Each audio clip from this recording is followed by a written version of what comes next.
季老师，坐。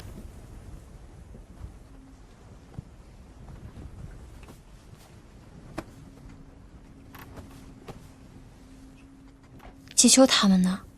营地那边有篝火晚会，人都过去了。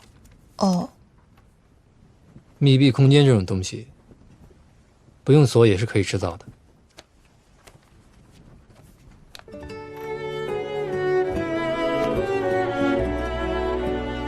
季老师，其实不用签收也可以，我的帐篷就在旁边，挺方便偷袭的。下午的事情你能不能忘了？就算我之前真的居心不良，你也给我一次改过的机会吧。我发誓，我现在只想把手环解开，一点歪心思都没有。如果我就像你居心不良呢？什么意思啊？确实还有一种方法，可以让两个人达到最小距离，还能短时间内大幅提升心率。什么呀？你不是脑内时间过了吗？不行不行，你会告我性骚扰。给你一次机会，不管你做什么，我都全当没有发生。但我怕会走火的。当我死的吗？过分了我会叫停。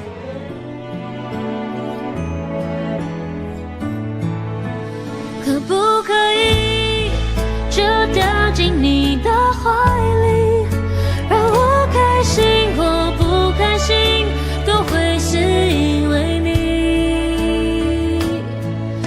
我是否太天真，不可能被你结束了。喜欢的，就算只有微笑的可能。昨天去海边玩啥了？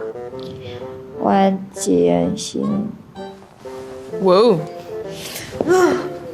从某种程度上，应该是他玩我，而且都亲了抱了，为什么还跟我说有待考察，要我对他不再隐瞒？我才不管你们谁玩谁，通通给我画漫画里去。漫画。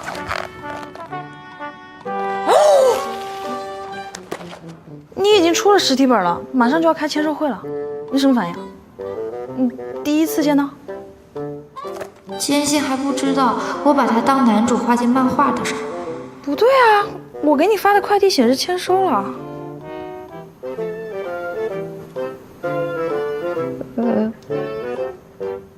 寄到寄言信公司了。把我桌上的快递包裹送过来。快，给我接电话。